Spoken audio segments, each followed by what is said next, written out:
How you doing, YouTube? Matt with Matt's Beer Reviews. Back with yet another review. A little bit of 750 blended wine barrel aged hopeful goodness in the form of Hill Farmstead Brewing's. It is their civil disobedience batch number 24. Yeah. I have not had this before. I picked this up at Hill Farmstead when I was on my honeymoon up in Vermont area, and I'm going to open it and we're going to talk about it. Let's talk about what's on the label first. Civil Disobedience, ale aged in wine barrels. Inside here, civil disobedience are non-violent protests against the homogenization of flavor. It comes in a form of spontaneous, circumstantial, and unpredicted series of beer releases. We relinquish control of flavor into an anarchistic collaboration of microbial activity. This is the expression of our conscience, of our opposition to oppression, in an act of creative freedom. Batch 24, bottled on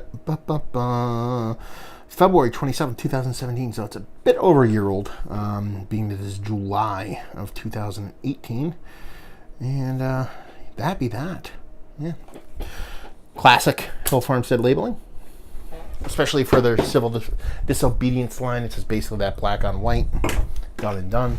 Pour it in my little, oh, okay.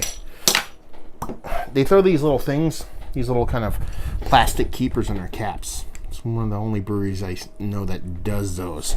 So, yeah, she's kind of inching out of the bottle now. Pour this in my super long stem tulip that is not mine anymore. I have bequeathed this to my buddy Ewart. I have yet to send him a beer mail. When I do that, this will be going his way. So, I'm using it till I send you a beer mail, Ewart. So, suck it. Anyway, what do we have here?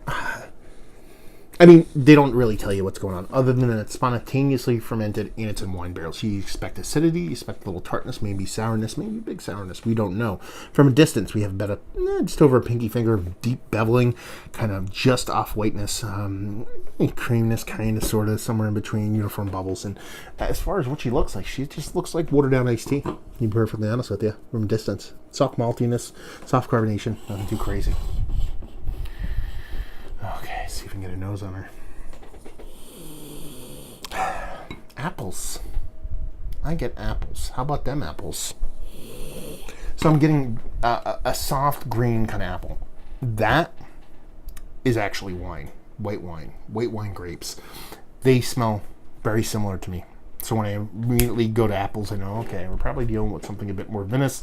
Again, wine barrel aged, so it's not like too off the rails to suggest that.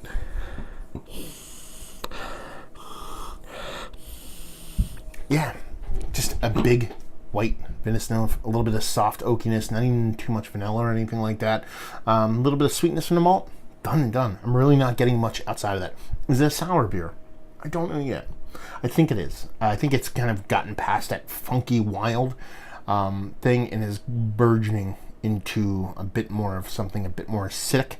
And a bit more kind of, teeth chattering, a little bit of enamel rippingness, a little bit. Could be wrong, but we're going to find out.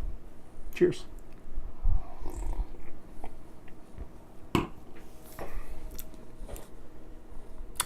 Yeah, not too bad. It definitely has some oomph to her. I can even feel it, just boom, getting a little bit of kind of like, you're going to get a little bit of Harper right now. So dealing with something a little bit of acidic-wise. Or something super awesome in there, though.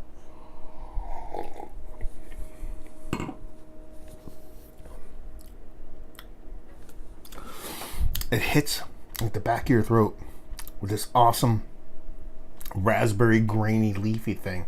Almost like you took like some rich blackberries and a little bit of red kind of rich raspberries, seeds, stems, the whole nine, grinded it all up and made like a jamminess out of it. So you get this kind of earthy kind of berryness in the back.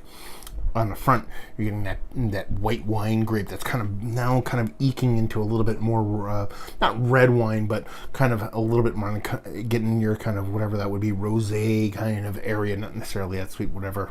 I'm not a wine connoisseur, so you could tell. But it's going from that more greener white grape, a little bit richer. At the same time, you're getting a ton of berry in the back. There's a bit of acidity in there, not too crazy, but enough to let you know you're drinking something a bit beyond just a funky beer. a little bit of dryness from the wood.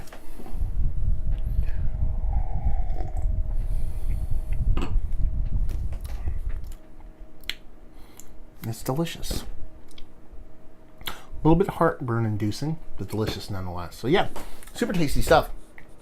I mean, you're getting that berry thing can't be discounted, man. It's cool because I think you're getting that solely from the yeast. From the yeast and the bacteria, the little bits and pieces, critters working together. It's in the yeast. I think that's where you're getting those berry vibes. Because you're talking about wine barrels, sure. You know, it could be a darker barrel. That would make sense with the color and stuff like that. So maybe I'm just kind of reaching on that one. I'm so fixated on that white wine, I assume the berry is coming from somewhere else. But it's nice. And it's not like that redness is kind of a rich kind of grapiness. No, it's definitely a berry vibe. And like I said, it has that earthiness to it, that bit of kind of grayness and biting on the seeds of a berry kind of thing, as opposed to just a straight up kind of berry sweetness. It's not jammy. It's more earthy, more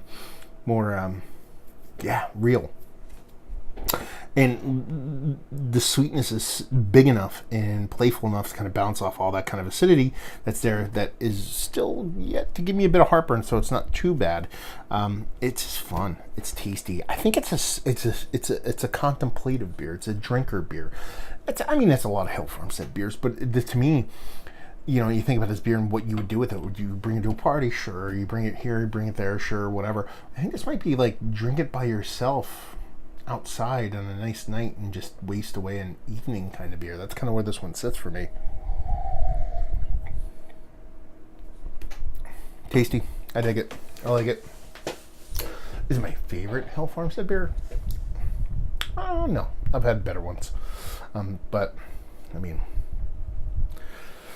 my favorite beer from them, I forget what the hell the name of it was, but it was something they had on draft there, and it was just a base golden ale that I drank like 37 of. Not really, because you can't drink that much. But anyway, yeah, it's super tasty stuff. Let's talk about it. It's one of the better sour beers, funky beers, tonal line kind of beers I've had as of late. Yeah, not the best, but definitely worth being in the conversation. Value and availability, I want to say $20, maybe a little bit less for a 750 of this. That doesn't suck. And I'll leave you with, if you like this. If you like wine-based beers, but you also like your sour beers, not P2 sour, but you like your funky beers to be a little bit more in the funky or the sour end of things, because that's where this beer ends up. It's kind of towing the line between the two, and where sometimes beers, when they try to be multiple things, I don't think they tried to get it to be in that direction. I think the beer is what it is. But I think a lot of people who try to make beers like this end up trying to please too many people, and they don't please anybody. I think this is the opposite. I think it tries to please no one, therefore it pleases both ends of the spectrum, in the funky and both sour end of things, if that makes any sense.